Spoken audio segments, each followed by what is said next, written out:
The following content is provided under a Creative Commons license. Your support will help MIT OpenCourseware continue to offer high-quality educational resources for free.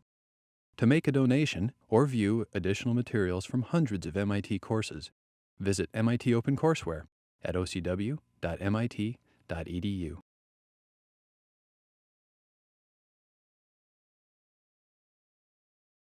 Okay, good afternoon. Good afternoon. I want to remind you that a week from today is the second exam. The format is identical to what you had, 50 multiple choice questions, 30 from the book, chapters 5 to 7, 20 from Saxon lectures, short answers. Okay, so talking about tests, why do we have tests? You live in a world of tests. Everything from SATs to, on your horizons, maybe GREs or MCATs or LSATs. So why do people have tests, besides making it miserable to be under 30? It's a revenge of the older people, right? Okay. Why do people have tests? Yeah. Yeah, one of them is just, verify that you know something. When people will call it sort of, have you learned stuff, right?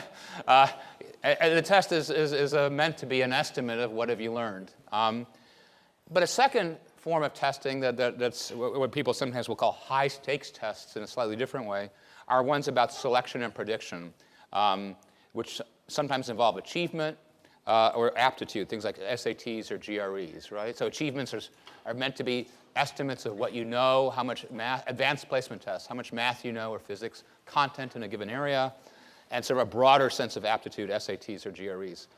Now, one thing that's different about today's lecture on intelligence, it'll be a little similar when we do personalities. Up until now, to a first approximation, most of the time we've talked about what we view as general principles of the human mind and brain across everybody, right? How vision works across everybody, memory across everybody, thinking across everybody. And now we're switching to a domain, and it doesn't have to be this way, but this is the way the world has done it, where we emphasize differences between people, right? So when people take tests, it's not to see that everybody took the test. What they're going to do is you get an A or a B or a C, or you get a high SAT or a medium SAT, right? And schools use the differences to think about you. And so one question is, from an empirical sense, are these tests pretty good at predicting things? And the answer is, they're decent. They're not terrific, okay?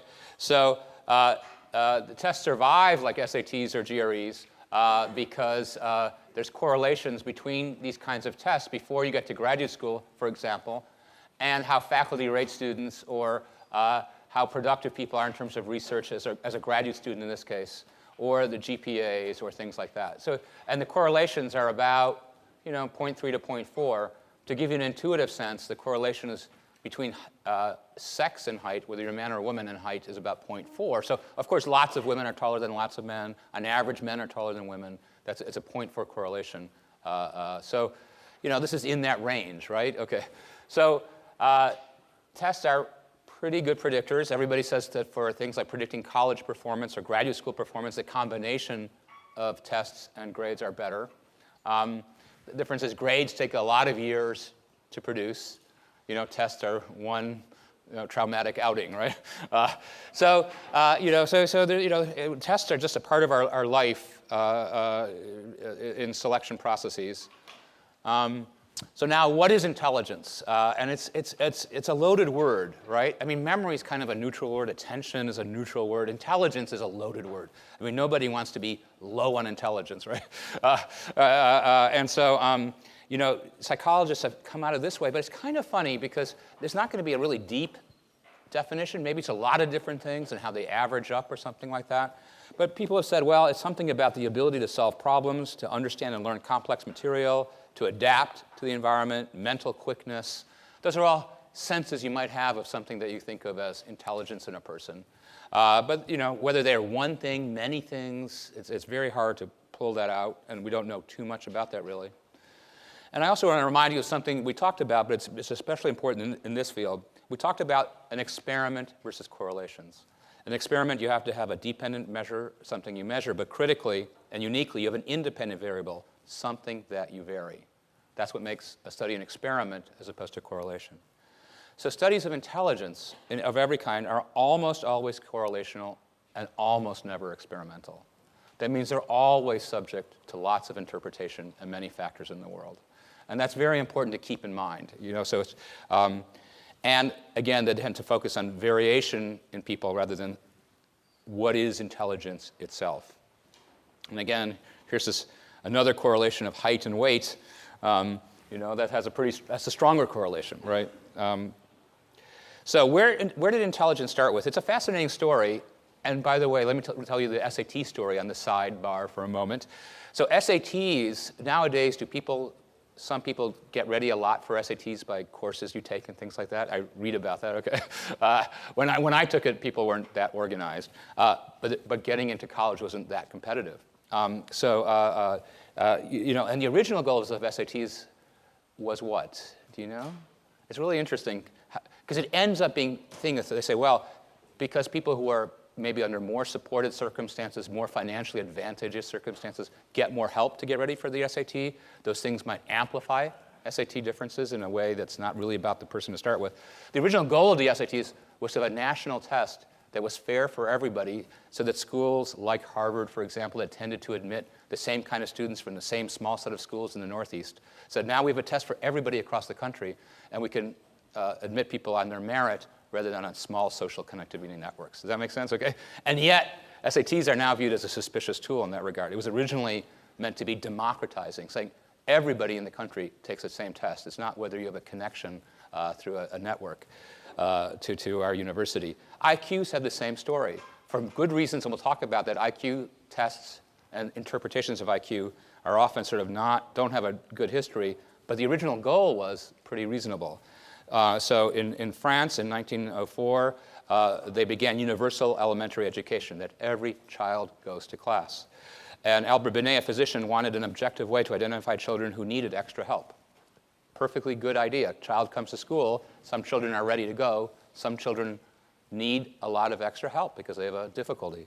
So he developed a set of tests where he probed many different abilities, like copying a drawing, repeating digits, recognizing coins, explaining why a statement did not make sense. They wanted to probe different little areas of ability. So if a child is terrible at something, or two things, the teacher knows this child needs some extra help to get going. So that's a good use of testing, I think, by everybody's criterion. But then testing, sort of took off, IQ testing. IQ stands for intelligence quotient. It's a test to give typical children. They give it often for the most commonly used IQ tests at many different ages. They'll test a large number of individuals. And they'll compare nowadays what they think of as your mental age to your chronological age, right? So your chronological age is how long you've lived. Your mental age is how well you score in a test. The most famous IQ test and most widely used takes about 2 hours of testing. Comes from David Wexler, the Wexler Adult Intelligence Scale, one for children. And within that test, what's within that test? Because when people talk about tests, I think, whatever kind of test it is, it can only be about as good as the test design itself, right? To the extent that it's any good, right? A ridiculous test is a ridiculous test, even if society gives it to you, right? But tests can be better than that. And so what is inside the most widely used IQ test, especially in clinical environments? So let's talk about one of them. It has a bunch of little tests. One is vocabulary. They ask you to define words. Similarities, they'll ask you a series of questions like how are an airplane and a car alike? Very simple arithmetic operations. Digit spans, how many digits can you remember? Information, they'll give you a series of questions like who was Martin Luther King Jr.? Comprehension, they'll ask you things about the world like why are there taxes and things like that. And you give an answer, somebody scribbles down what you say, and they score you. You get 2 points or 1 point. We'll talk about that. And then they add up these scores in the subtests. What's in the nonverbal tests or the performance tests? They'll show you a picture with a thing missing. Have you did that as a kid? I love those things. What's missing in the picture? Stuff like that. Blocks, they'll have you rearrange them into various geometric design. Picture arrangement, you get a cartoon panels, and you have to put them in the correct order to tell a story. And they measure how accurately and quickly you do these things. There's nothing amazing about any of these things. They're probing a variety of little abilities that you have. And again, they'll take the mental age and chronological age, divide it, multiply it by 100, and they'll standardize it so that 100 is the population mean in the United States. Other countries do these things as well. Is that OK? All right. So, I mean, a test can only be as possibly good as the content of it, and what it measures or doesn't measure depends on the specific content of it. They'll scale the scores out, so you have a normal distribution, with a peak in the middle. The raw score is the number you get. The standardized one is the adjusted for your age.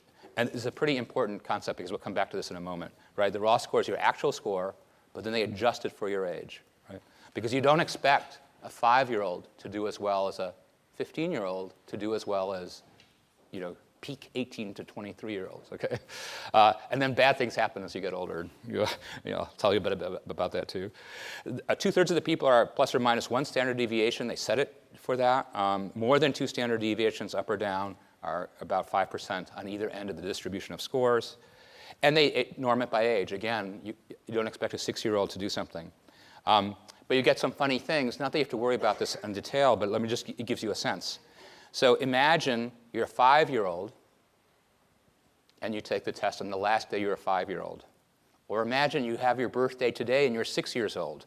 By moving from 5 to 6, from Wednesday to Thursday, you've moved up a year for the scoring, right? Because they go by year, not by day. So if you would have scored 120 on the IQ test yesterday when they say, what should you have scored for a 5-year-old? The very same test, the next day you would score 100. Okay? Now, it's a bit of that's the extreme case, but do you understand what happens, right? Because here's how well you did. That might have been pretty good. 120 is above the average for a 5-year-old, but the next day you're a 6-year-old. Now for a 6-year-old, it's just average. Does that make sense? Okay? So age has a big effect on these things. Here's something sad for aging, but good for you. Be smart now.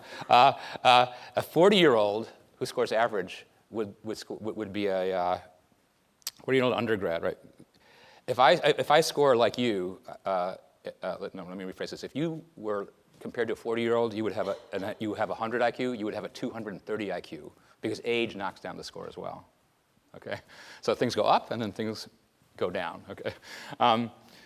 In this problem. And usually they think of a score below 70 as clinically concerning, as this is not now. And top 2%, you get to join Mensa and do whatever Mensa people do, which I don't know exactly, but it sounds interesting, okay? An important thing about tests of any kind are 2 huge concepts, reliability and validity. So reliability refers to the idea that if you were tested more than once, you would get the same score. The better IQ tests work a fair bit to try to achieve that.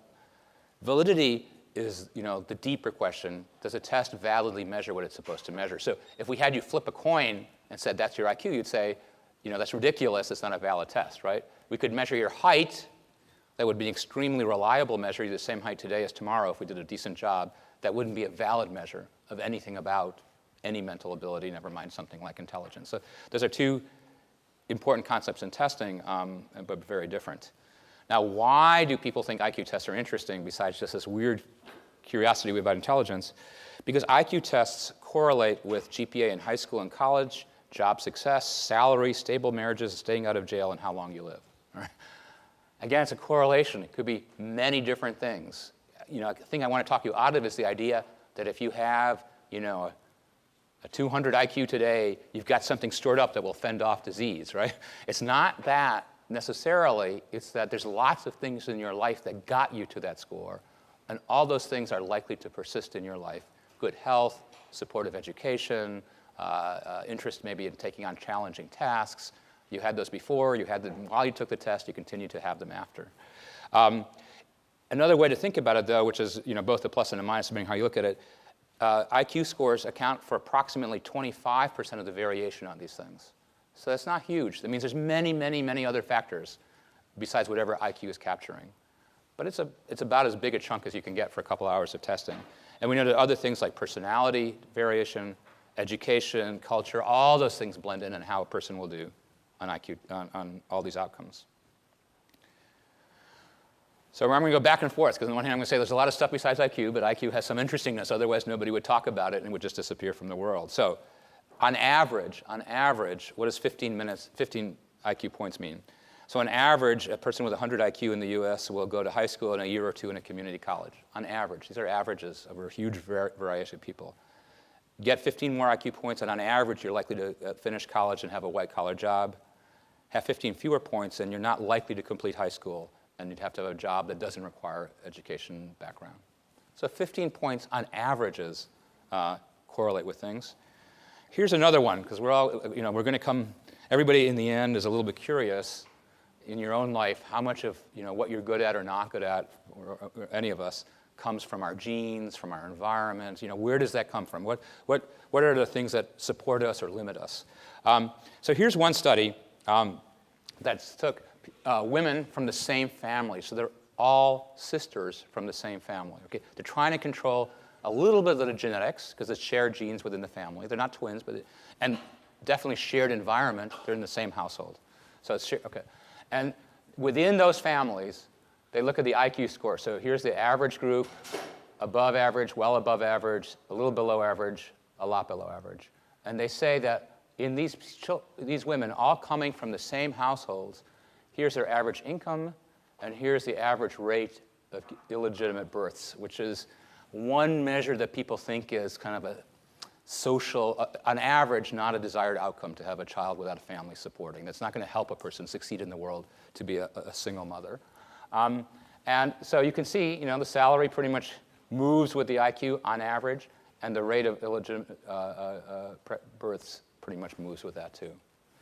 So again, it's an average, but there's some relationship between these things. Now, if you pick up the newspaper today and read about nuclear disasters in Japan and problems in the Middle East and other things like that, you would say it's hard to say the world is getting smarter, but you may or may not be surprised to hear of the so-called Flynn effect. This was kind of a surprise when it was discovered, which is basically this. IQ scores, where they're measured, go up around the world all the time. By IQ test scores, it's as if the world is getting smarter all the time, which is kind of an optimistic thing, okay? Whether it's getting wiser, right, is a good question, but by IQ scores, smarter all the time. So that's hidden for many years, because every few years, these tests get re-normed for the groups. Does that make sense? Okay? So you're given again, and 100 is the average, and then they're given again, and 100 is the average. But if they ignore this averaging and just say, across these tests that only change a little bit, some of them only change a little bit, if we just take the scores, look at 1930, 1940, and it just keeps going up. So Flynn is the person who discovered that the world is getting smarter by raw IQ tests. And one of the tests they use, we'll show you an example of this, is another widely used test called Raven's progressive matrices. IQs go up about 3 points every 10 years. So that if you were born in 1930, a person would have an IQ of 100, their child 108, and their grandchild 120 with a standard deviation higher. So it's like smarter, smarter, smarter. Now, I don't recommend to go home and tell your parents that any debate you have with them is pointless, because you're smarter than they are. But if push comes to shove, you can look up the Flynn effect and have a discussion about that.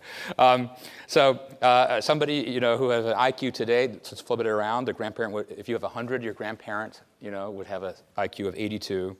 By this reasoning, people in 1900 would have a mean IQ of 70. And nobody knows why it's going up all over the world. There's all kinds of ideas about maybe nutrition is going up, maybe reasoning abilities are being pushed, maybe educational things. I mean, it's impossible scientifically to know why, because it's happening on such a global, giant scale. But some people have said the tests don't go up uniformly across the test, which gives us a hint about the way the world is changing and how intelligence tests in some way become a barometer of what mental abilities are increasingly prized by societies. So there's relatively small gains across years in vocabulary or general knowledge or arithmetic. Where there are large gains are what you might call abstract thinking tasks like similarities. So let's focus on that for a moment. So a similarities question might be like this. In what way are dogs and rabbits alike? If you answer both mammals, you get 2 points, okay? That's the best you can do. And that's what we would call an abstract or taxonomic one, right? You're abstracting across the two things. Or you could give an answer like, you use dogs to hunt rabbits, okay? That's not a wrong answer. That's considered a one-point answer, okay? You kind of seem to know what a dog is, you kind of seem to know what a rabbit, but you didn't give the best answer by this test criterion because it's a functional description of these things, not an abstract conceptual one. So let's think about different societies besides the Western industrialized one, that we represent mostly. In Liberia, they ask people to sort baskets of food, tools, containers, and clothing. So most of us, Western educated in a very broad sense, would put the things of food together, the things of tools together. Those are the abstract categories. The people from this tribe put them in terms of functional pairings. They put the potato next to the knife that you use to peel the potato, right? And here's the fun thing in this study. They said, what would a fool do with this? And they said, oh, well, a fool would put all the food things together and all the utensils together, but that's pointless to do that because, what are you going to do with all the food things over here when the utensils are over here? Do you understand? Okay, it's what our society emphasizes as a useful way of thinking, right? So it's not completely arbitrary. It could be arbitrary, but it's not arbitrarily rewarded and prized in the world of education that we live in here. So intelligence tests attach value at a specific time and specific test. Scores are changing over time. Different cultures are valuing different things. It's constantly renormed, and because of that, here's another example of how the renorming is. It used to be, for some number of years, that 70 was used as the cutoff for estimates of, broadly speaking, mental retardation. And why that matters is that a person, for example, would get certain kinds of medical services provided to them. When a new version of the WISC, of the Wechsler test, came out in 1991, so a renormed version, so that means the scores are going up. If every state in the country had simultaneously used that new test when it came out, which they didn't quite, but if they had, the number of people rated as retarded, diagnosed as retarded, would have doubled in a single day. Because the norms are pushing the numbers up, okay? So that the number of people scoring very poorly would have doubled in a single day because of the renorming. So these are all, this is very important to realize that all these things, what's really in the test, what's valued by a sort of society or culture, and this norming things are really influencing a lot of how you get to these numbers. So ideas about intelligence roughly in this field have come out of what people have called psychometric analysis of subtests. They give you this scatter of tests, and the thing that struck many people is how for a given individual, there's correlations among the tests. A person who does well on one test tends to do well on another test and tends to do well on a third test. And a researcher named Spearman gave this correlation among tests, the letter G, the name G, to stand for general intelligence, and S for specific intelligence. And then since then, many people have said, well, really, is there one broad sense of intelligence? Are there multiple separate kinds of intelligence? And people debate that in the field. And probably somewhat the answer is it depends what you're measuring for and the purpose of the measurement. But a good one to look at, because it's very clear, is the difference between fluid and crystallized intelligence. So fluid intelligence is what we think of as novel problem solving. You have a situation you were never in before. What do you do? Crystallized intelligence are facts you know, information you know. So here's the conceptual idea that maybe general intelligence is a thing, and then it shows up on different tests with a different specific intelligences, like maybe verbal or arithmetic. But let me show the fluid and crystallized one. So again, fluid is processes. So the fluid one we said refers to mental processes that are applied for novel situation, and that declines a lot with age and adulthood. So these lines going down here, I'm about here, and you're about here.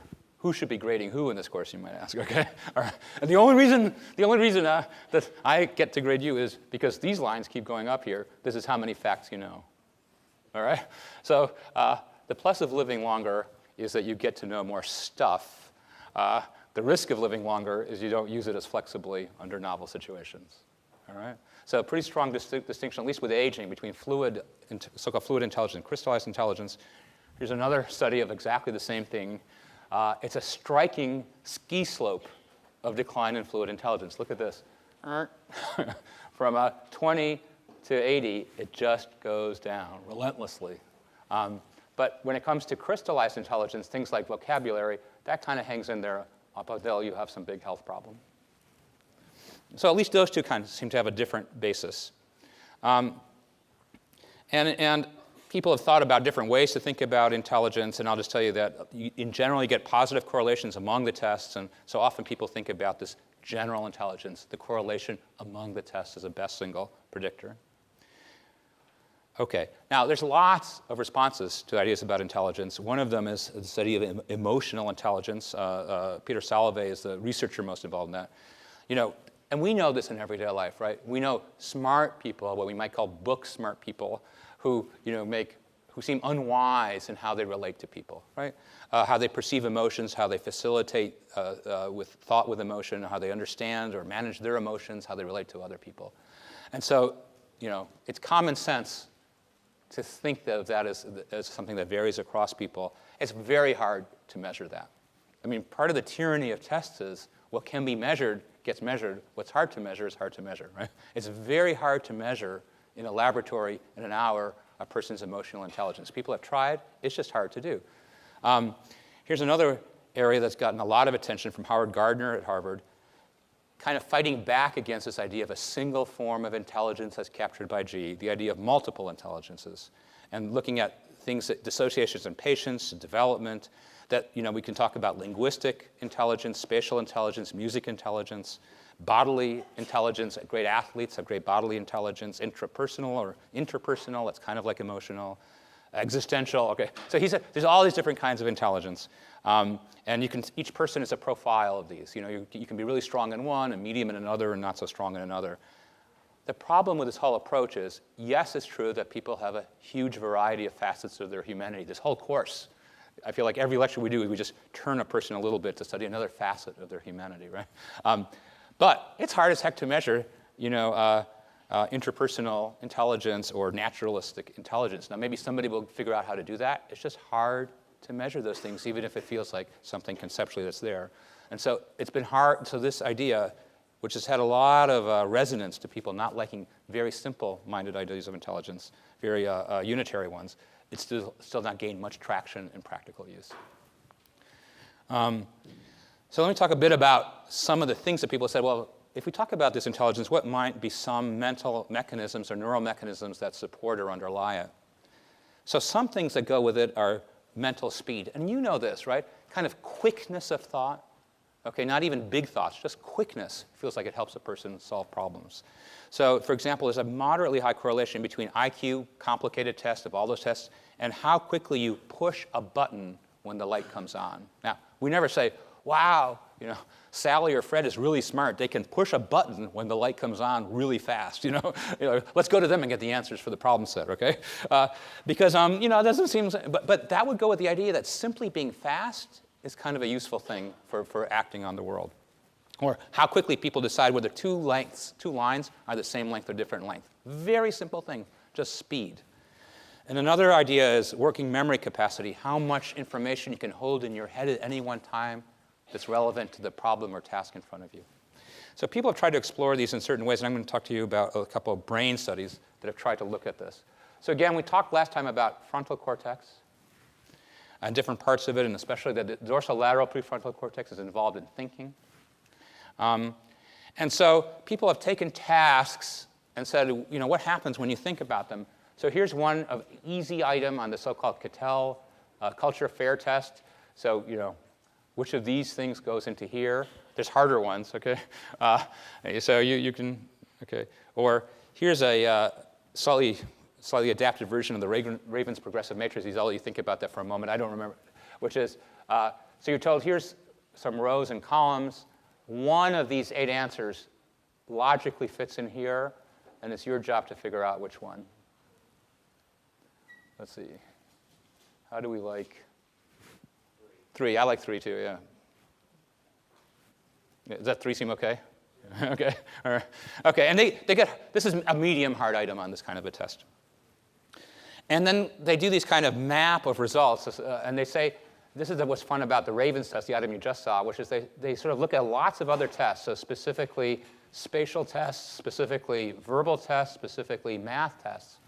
And they said if we had to give you one test only, one test only, what test would best predict your performance on all the other tests?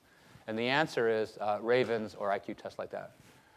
So of course, if I give you a math test that better predicts your math performance, if I give you a verbal test that better predicts your verbal performance, if I give you a spatial test that better predicts your spatial performance. But if I want to give you one test that gives me the best prediction of your performance on other tests, it's things like these IQ tests that do that. And that's just empirical. That's not an argument about values or what intelligence is. It's just, a lot of the people who work in this field, they don't even care about these arguments. They just say, I just want a test that predicts, okay? It's your job, if you wanted to figure out why it is, it's the genes, environment, education, whatever, I just want a test that predicts. So from that perspective, these tests have a strong history. And what turns on the brain when you solve this kind of a task? Well, frontal cortex a lot, parietal cortex, but especially frontal cortex. So it goes with our idea that thinking is very much tied to prefrontal cortical function. Here's another example of a study that said, let's compare what happens in the brain when you have test items that are hard, which is the outlier one here, that require a lot of G, or items that are easy that require very little G. We'll compare in the brain, what happens when you turn on your G, so to speak. And again, the prominent areas tend to be for both spatial and verbal prefrontal cortex. One more. It's an end-back task. We use that a lot, where your job is letters come on, and in this, when the one back, you say, when do I see a letter that's the same letter as the one before? So for example, say it's a two back, sorry. So you see R, R, M, X. This is two back because an M occurred 2 items ago. 3 backs are really hard because the letters are going boom, boom, boom, boom. And what's hard about it is the letter in front of you, you have to say, does it match the one I saw 3 letters previously? Plus remember that because it's going to be the target for the one that comes 3 after. It's hard. Okay, I can tell you it's hard. You can be smart. It's pretty hard. And for this task in general, the harder it gets, the more you turn on dorsolateral prefrontal cortex. And so they did this task with students in Washington, St. Louis, related it to performance on the Ravens, and sure enough, in the brain, it's again prefrontal cortex. All right, so a bunch of studies have found all these tests involve a fair bit of the brain, but they seem to really draw upon the capacities that you and I have in prefrontal cortex. And one more note, in brain imaging, when we talk about things, sometimes it's better to have more activation and sometimes less activation, and you have to know the behavior to know that.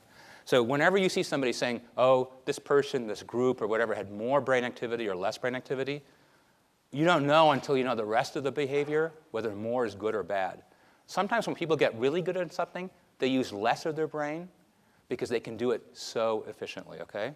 So here's an example of people with lower and higher IQ doing an end-back task, and you can see that the people with lower IQ have much more activation than the people with higher IQ. So it's as if these people have to use all their brain resources to accomplish this, and these people only have to use some. It's as if it were that. So here comes the one of the classic topics of the fate of a human. How much is your genes at birth, and how much is the environment that you're in? And if we were really to understand that in a deep, deep scientific way, we would know the genes that are related to intelligence, the experiential factors in the world, family, education, emotional support, and so on, how they interact. All those things we know practically nothing about. I'll show you one tiny example. We know practically nothing about them in any depth at all. So we mostly end up using twin studies to make the best estimates we can, which doesn't tell you what the factors are. It just tells you how much is a twin who's identical more or less alike than a twin who's fraternal. Okay, we'll come back to that. But I do want to tell you a sort of an exciting direction that's slightly getting at the genetic story of this. So you may know, many of you more than I do, about genetics. But single nucleotide polymorphisms are DNA variations. These occur relatively commonly. They're estimated to make up about 90% of human genetic variation, and they're constant from generation to generation. So people have studied a few of these variations among people and related them to performance. So let me remind you of something from last lecture, the Wisconsin card sorting task, where you sorted these cards mysteriously, and we said that if you have a frontal lesion, you do poorly on this task, you get stuck with one kind of problem solving or habit answer even when it's wrong in a new circumstance. So what people have done is look at one particular gene that's related to this enzyme that modulates dopamine function in the prefrontal cortex. So it's a risk factor for schizophrenia. It metabolizes dopamine in prefrontal cortex. We vary which version of this gene we have. And here's the performance on the card sorting task. And let me pick these. These are healthy people. If you have this version of the gene or this pairing, here's your card sorting task going up. So this is kind of amazing that we're close to that, where a single gene variant. Now, the score doesn't go up a lot. It accounts a small percent of the variance. But it's one gene having an identifiable correlation with performance on a demanding task. And you can do this NBAC kind of task we just talked about. And then you can look in the brain as people are performing this, divided by which version of this gene they have. And what you get is more activation in the people with this complement than this complement, sort of consistent with the idea they're working harder. There's the same group of people who are performing less well in the card sorting task. So there are some genes that have been identified that are associated with what we might call broadly intelligence, but that one gene only accounts for a tiny bit of the overall score on these kinds of things, and we don't know much more about it than that. So how do people even begin to think about nature and nurture? And I like to think about this in two ways. One way is narrowly IQ tests, because there's been so much work in that area. But it's a deep question of how do we get to be who we are. So again, they mostly look at twin studies, so-called behavioral genetics, and estimated heritability, how much of variation is due to genetics. And I'll come back to this height thing, but to give you a sense, height is thought to be 90% heritable in the US. Okay? Tall parents, on average, will have taller kids. Less tall parents, less tall kids.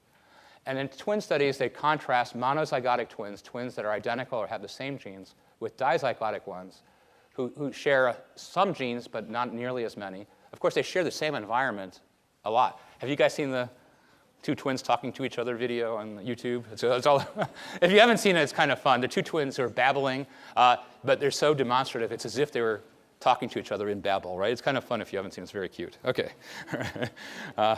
Anyway, and this is, here's again is the fraternal twins, and here's the identical twins before they're born. So this has been studied a fair bit. Here's the correlations between IQ scores and people of varying relations. So let's just work down our list. Unrelated persons reared together, so perhaps an adopted person and his or her sibling or something. They're correlated at about, 0.2, OK? Foster parent and child, it goes up a little bit. Parent and child living together, so that's a biological parent and child living together, that goes up a fair bit. Brother and sister reared apart, back down. Brother and sister reared together. So you could look at this as kind of shared genes, right? And that this might be something like environment. Does that make sense? Intuitively, OK? That's assuming there's no interaction between genes and environment, which we know must happen. So when I do this, I'm treating them as if they were additive and independent.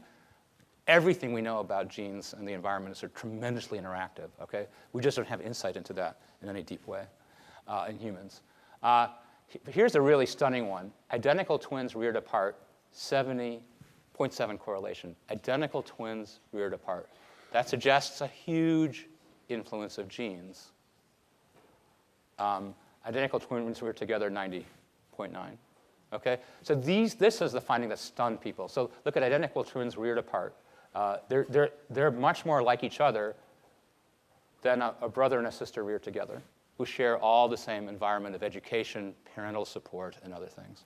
So, I'm going to come back to this, but as best people can estimate, and these might be radically replaced as we deepen our understanding of the actual genes and the actual environmental factors. But people are estimating it's about half and half, right, for IQ tests, and we discussed the bit of arbitrariness in that. So about half and half.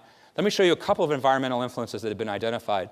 The first two, one suspects, has to do with, on average, with something about the healthiness of the environment the child is born into. The third one is kind of fun just to talk about because you may wonder if you have a sibling or no sibling, what does it mean that you were firstborn or secondborn or thirdborn, okay, at least statistically. Okay, so let's do the first two. Here's breastfeeding. 3,000 people were followed from birth to young adulthood, breastfeeding. for at least 6 months correlated with a 5 to 7 point IQ gain. So we said 15 points really seems to mean something in educational outcomes. So 5 to 7 is, half of that. So that's something, right? So let's talk about this for a minute. You could say, and I can tell you as a parent who fairly recently had children, all the mothers in the U.S. that I know of are going like, I've got to breastfeed and get my kid to MIT. 2 more months of breastfeeding, and this kid could go all the way to tenured faculty, right? All right. So I can tell you there's a lot of pressure on mothers if you don't know this. Not my mother, but now mothers hear, do this for your kid, do this for your kid, do this for your kid. All right. Because of results like these. So one possibility is there's something in breast milk that would be the direct mechanism that's making kids smarter. Give me another possibility that has nothing to do with the breast milk. Yeah?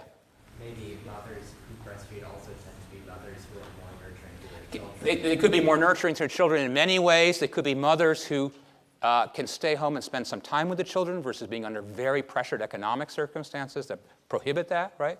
It could be a lot of things. Does that make sense? Okay, we don't know. Nobody has shown yet that it's the breast milk that goes into your brain and pushes up your brain, okay? In any sense, it's just a correlation. And of course, if you're a parent, you're going to say, I'll do the breastfeeding and let the scientists figure out in the future, right?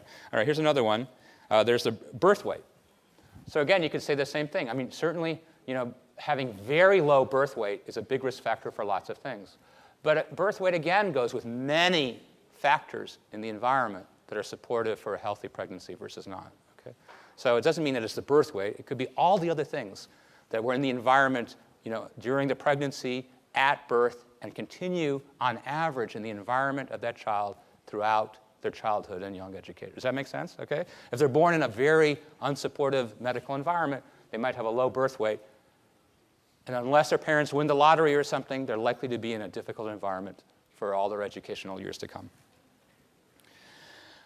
So people have tried to make clear, because it's so easy to get into sort of little mental traps on genes versus environment, how genetic diversity affects heritability. So there's a couple of different ways to do it. Let's do this one. So imagine you had cloned tomato plants. That means they all have the exact same genes in this hypothetical example, but somebody has poor soil, somebody has good soil.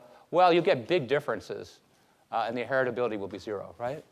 The environment can have huge influences.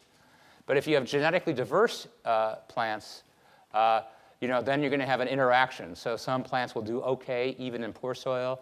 Some plants will do, most spectacularly in good soil and less spectacularly, like environment by genes interactions. And you can see this in so many different ways. And here's one example. So we said height is 90% heritable within a society. But Japanese men in the US, people with Japanese extract, are 3 inches taller than people in Japan. Okay? So they still have whatever Japanese genes are. They have Japanese genes, but they're in the U.S. getting the U.S. diet of McDonald's, and that's pushing them up, 3 inches. Okay, so what do we mean by heritable? So it's just height is heritable, but environment is a big part of the story. Okay, so it's just both. Now here's a fun study, and a reason that if you're a younger sibling and you desperately want 2 IQ points, you might knock off your older sibling, all right? I don't recommend this. This is tongue-in-cheek, all right? But it's a kind of a fun study just thinking about birth order, more in a fun way. Look at the whole thing we're talking about from 99 to 104, so it's 5 points we're talking about. All right? But in some countries, they sort of test everybody going into the military, and this was done, I think this was done in Denmark, right? And what they said is, here's first person. Here's somebody who had, these are all children. These are the IQ scores. And this is the IQ scores that you would have, but what happens if your older sibling has passed away, sadly? You get those points. And here's a person whose older sibling and older sibling passed away, and they move up those points. That is, if you're a younger sibling, you have a few lower IQ points, okay? It's on average. But kind of strikingly, if your older sibling passes away, sadly, you seem to get those IQ points as you move up the birth order. Yeah? Is this if they pass away when they're young? Yes. Yeah, when they're young. Yeah, it says too late. Sorry. For all of you in here, too late, okay? All right. But, it's only a couple points also. But this got into science because people are always wondering about, there's a huge curiosity about birth order, consequences. So here's a person, anyway, okay. So, but let's talk a little bit about birth order again, because there's a second really interesting point. So here's Raven's score, and here's if you're a lone child, one of two, the second of two children, the third of three, the fourth of four, the eighth of eighth, the ninth of ninth. You can see the scores keep going down. It's not dramatic, but larger families, and you can have a million ideas about why that would be. All right, about why it is the larger your family, and if the further you're down on the list, you lose a few IQ points for every sibling who's older. Okay, so. Here's one idea from Robert Zients, who's a very creative psychologist. We're not sure that it's right, but I think it's really fun to think about. So here was this idea. He said, I'm going to make up an idea, which is this. The firstborn maybe is exposed only to adults. The adults are talking to them about the news of the day and all kinds of things. The secondborn has two adults, let's say in a typical family, but also has an older sibling, right? So the intellectual environment will be the average of two adults and a little child. The next one, and so on. So he said you can do a kind of a formula, which is like this. Pretend the two parents are each 30, and you're born. We'll call your family intellectual stimulating environment 30, because we'll add up the ages and divide by the number of people in the family. Does that make sense? This is not meant to be a real formula, okay? It's just a conceptual playing out. And then he said, okay, now you have the two parents, and you have a 4-year-old sibling, because you're the second born. So now it's 4 of you. We divide by 4, and we'll say the average intellectual thing in the family is 16. By the time the next child comes along, a 7-year-old sibling, a 3-year-old sibling, divide by 5, and the average intellectual environment is 14. Here's the idea.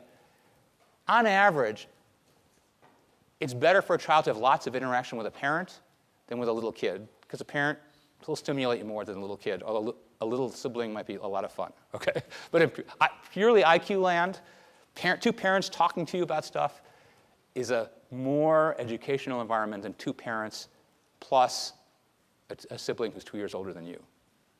Because the 2-year-old can't help, no matter how smart he or she is, they can't talk with you like an adult.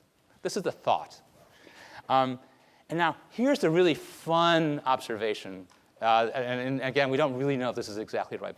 But every year, if you're around issues of education, there's test scores that different states have.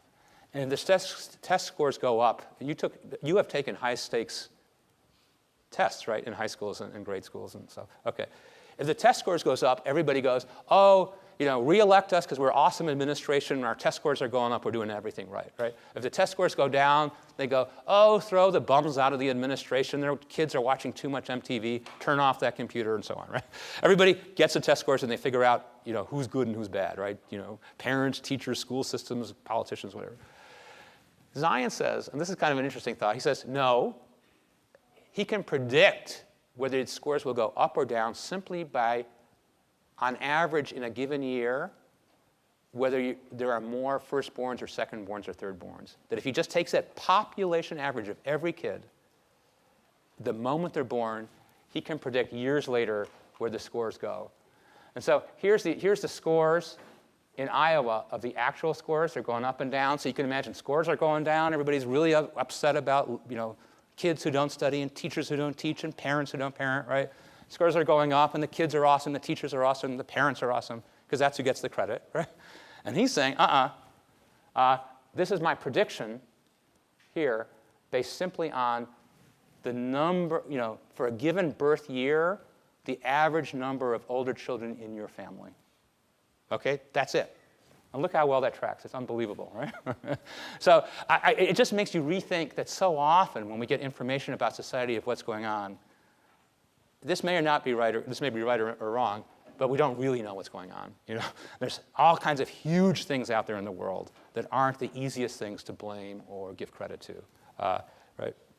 Okay, so there's relatively small differences, but they seem to track interestingly in the number of siblings you have who are older than you.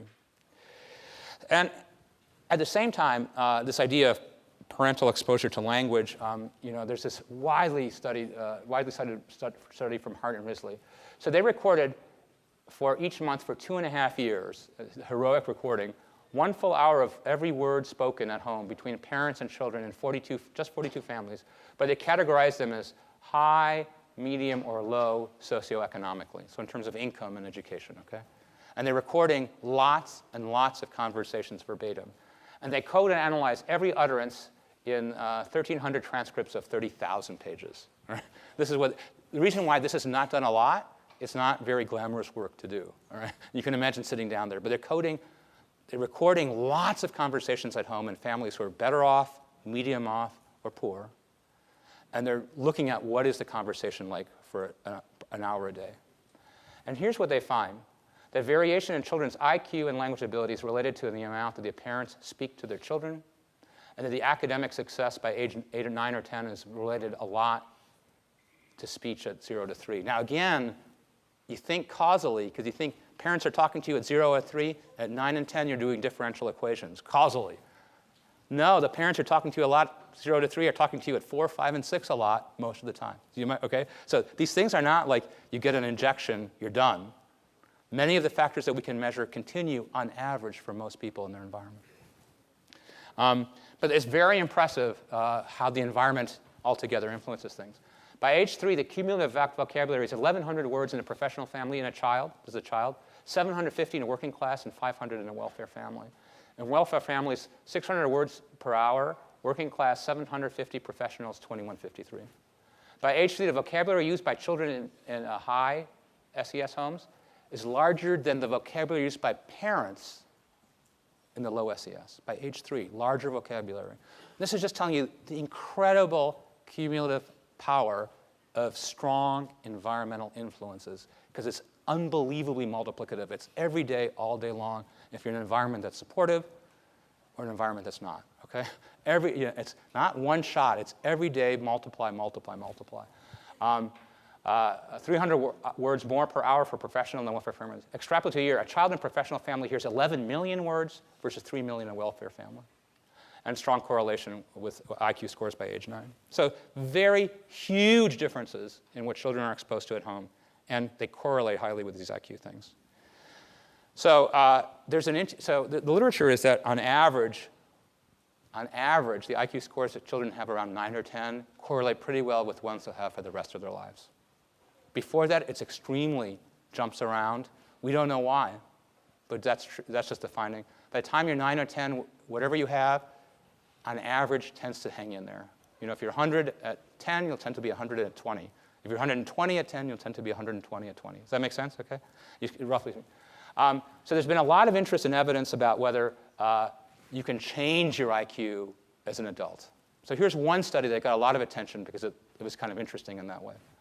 So they did a complicated task like this, where it's this NBAC task. Simultaneously, you hear letters, and you see little spatial locations like this.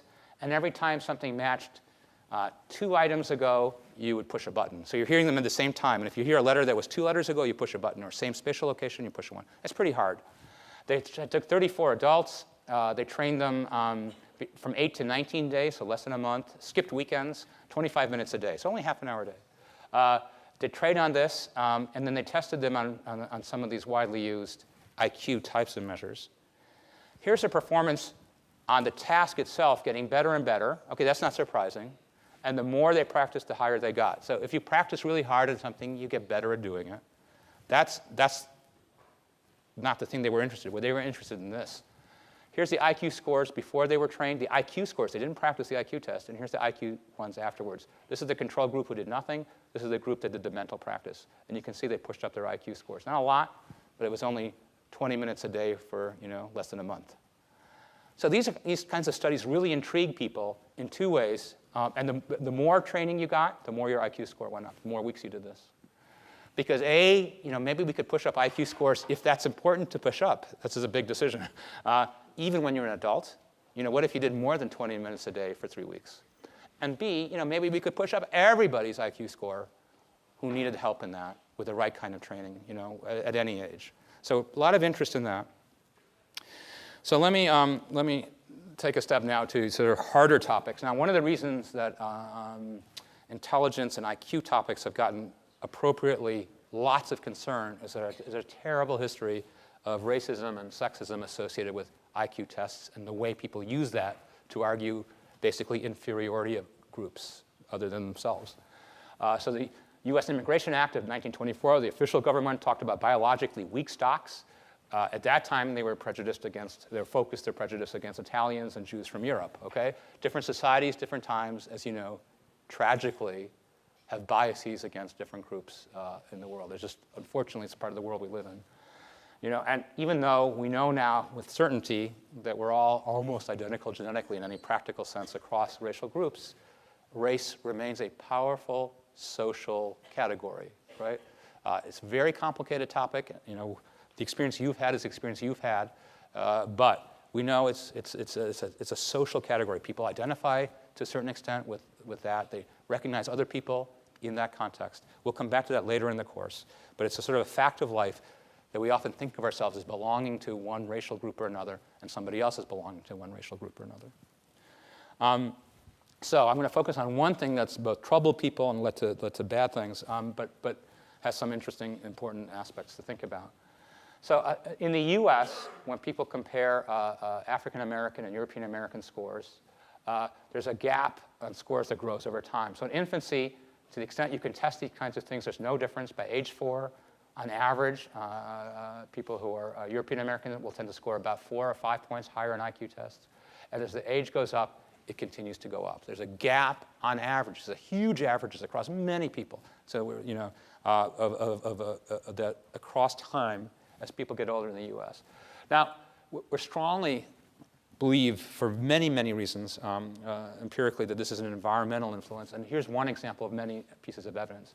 So that children fathered, for example, by Black American GIs in Germany, brought up by German mothers, have exactly the same IQs as white American GIs, children and German mothers. That is, in countries where stereotypes were not applied in general, partly because there wasn't a history of African Americans in Germany at that time, the IQ scores are the same. So we think it's, you know, overwhelmingly evident that it's an environmental effect.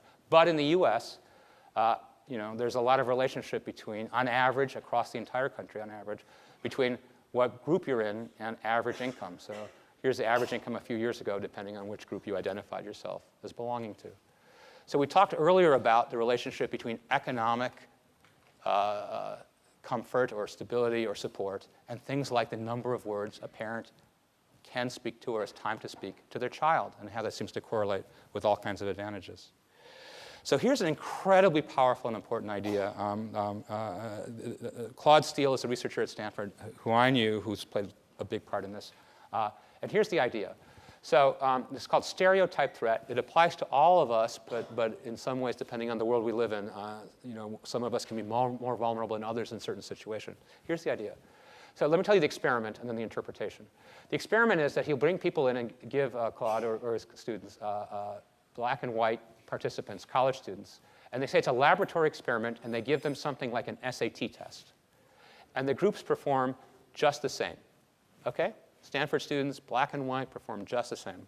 That's the one group. Here comes the next group of black and white students who are told, we're going to give you a test of intelligence.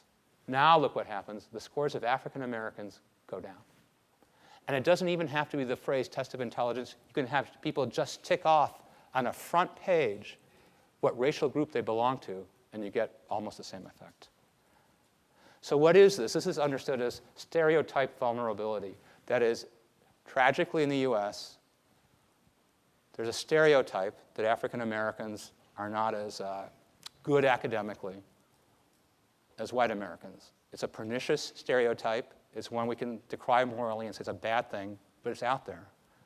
There's another area where African Americans are thought of as phenomenal by stereotype, which is sports in this country. It's a weird thing, right? Okay, most of us, you know, but now the idea is that knowledge of these things, even if you, this is your real performance, once that thought enters your mind that I'm doing something that some people say I'm not going to do such a good job at, is enough to make you underperform compared to your true potential. So the other area where this has been studied a lot is women in mathematics. I think that's disappearing. When I grew up, everybody was worried that women, you know, weren't given as good an academic support as men or girls and boys. Okay, it's reversed. In my lifetime, it's reversed, because now by every criteria, women are outperforming men in the US. By every criteria, societally, the number who finish school, your beginning salaries, everything. Okay, so now they're worried that us boys are really being left behind, okay? So these things change because they're cultural inventions, okay? They're cultural inventions, and cultural mores change, and sometimes in good ways, hopefully. So stereotype threat is that others' judgments or one's own actions will confirm negative stereotypes about one's group. Oh, you should do badly on something, or you should do well on something. So they studied on women, old people, almost athletic ability, of course, runs the opposite. The experiment was kind of fun. They had a very athletic African-American instructor come up and start doing push-ups, and all the white guys started to lapse in their push-ups. They got tired really fast compared to an equally athletic white trainer came up to the front. Does that make sense? Okay. Does that make sense? Okay. It's whatever is the stereotype you have in your head. If you say, okay, I'm not supposed to do good in this, you underperform. Not everybody all the time, of course, but enough that we have to be concerned about that. More for academic performance probably than push-ups, but who knows? All right. So here's this achievement gap.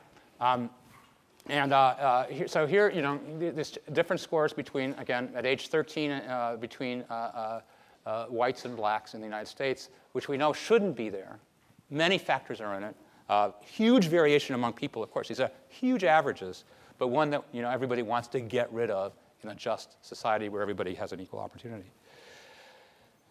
So here's something unbelievable, a result that's so unbelievable that if it weren't for some subsequent results, I wouldn't even show it to you, even though it's a well-done experiment. But the message of it seems so incredible. Okay? So here's what they did in this well-controlled study in science, and there's been some follow-ups that have exactly done this.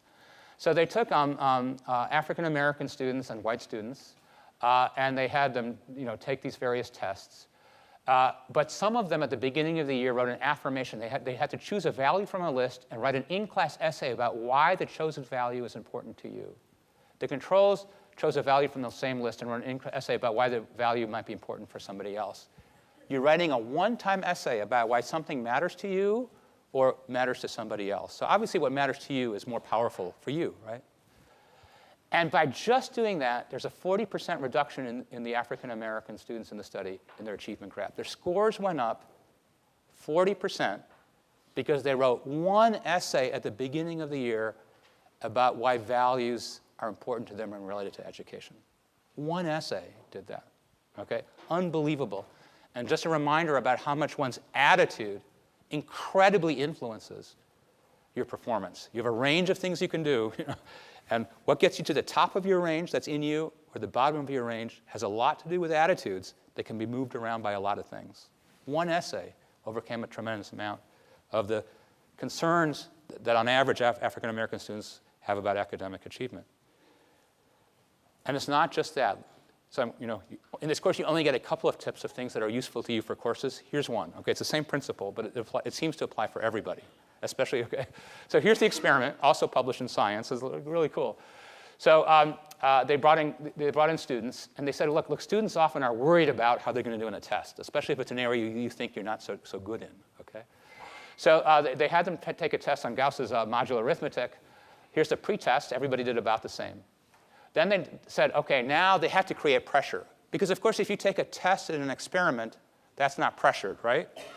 Pressure is the grade you're going to get, whether it lets you into medical school, whether you get to become the head of the American Medical Association, right? OK? That's pressure, right? All right. So they say, oh, here's what we're going to do now. We're going to give you another test.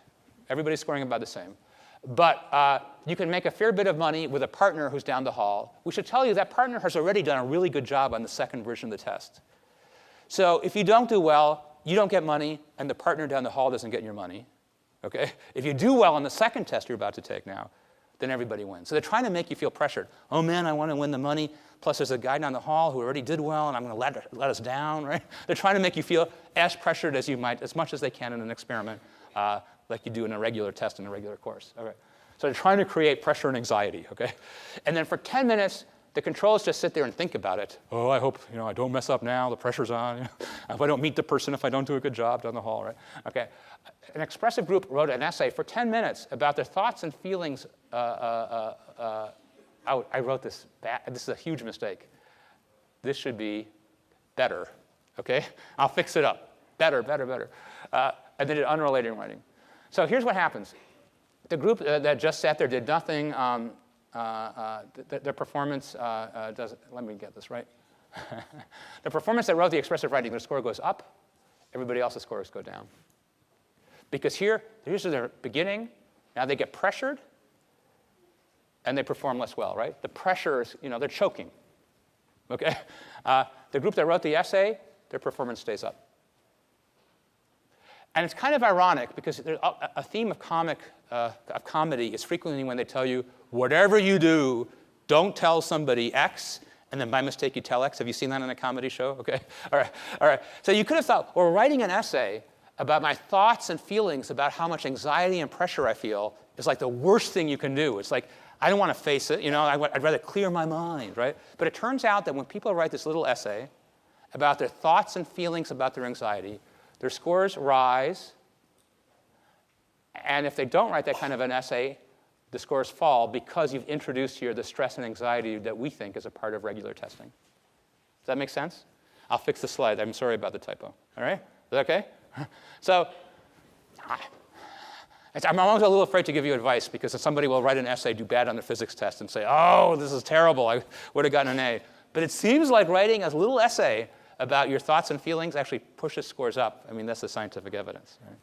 But again, it's just a reminder of how powerful feelings and attitudes are, whether they're in us or visited on us by the world, in how well we perform within the range of performance that are within us to start with. I have two more points. So we talked a little bit about entity versus growth. People who believe that, like, I'm only so good at something, I'm only so good at basketball, I'm only so good at math, I'm only good at programming, I'm only so good at writing or whatever, versus people who say, the harder I work, the better I'll get. And that pretty much, this is work from Carol Dweck, that many people tend to go for one thing or the other. Are we born with talents, and that's pretty much the deal? Or the harder we work, do we get more talented at doing something? And so this is a kind of questionnaire. These are literally questions that she gives students.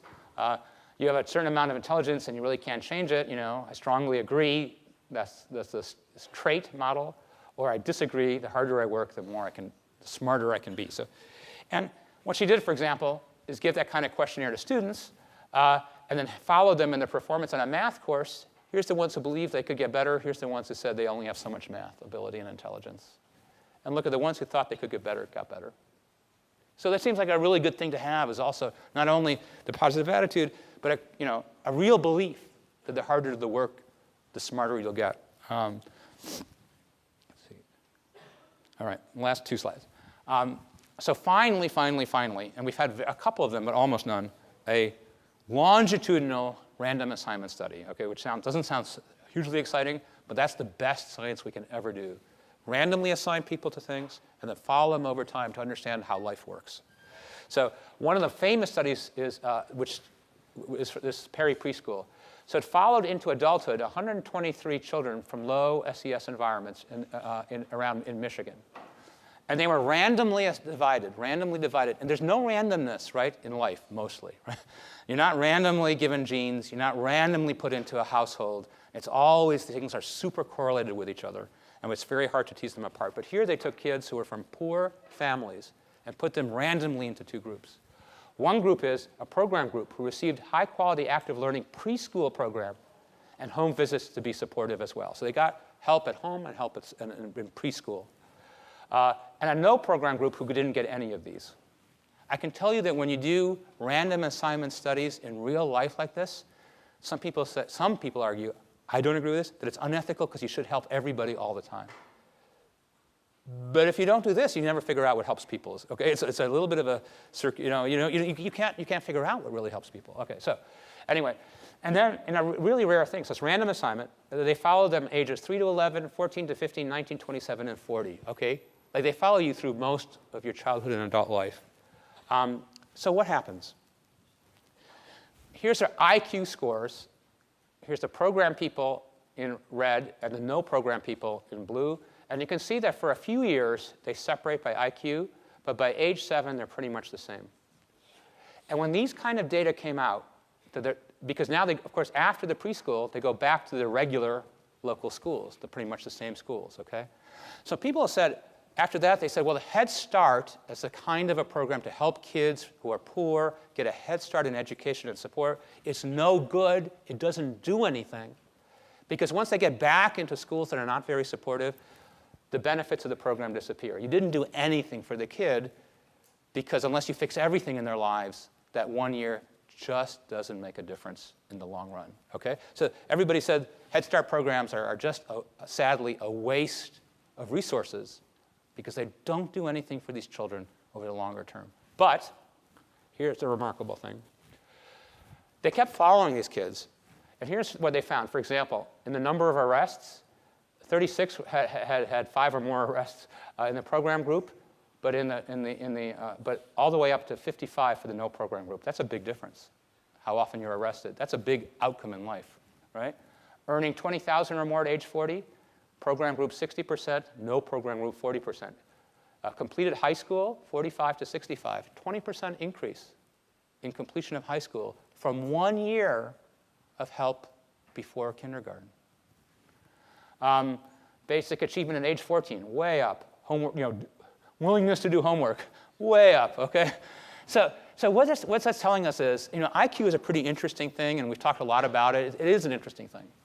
But there's something really deep in the ways you can help people that make them, succeed in life, not get in trouble, avoid bad things, make money, finish school, do your work, okay? That 1 year of school changed these kids for the rest of their lives on average, And imagine if you had done 2 years or 5 years, all right? So, and IQ in this case doesn't capture it at all. There's something else in them that changed that made them more resilient in life and successful in the long run. So there's a lot of pieces to who does well and not well in ways we wish for everybody. And IQ is a piece of that story, but there's a lot of pieces. So thanks very much.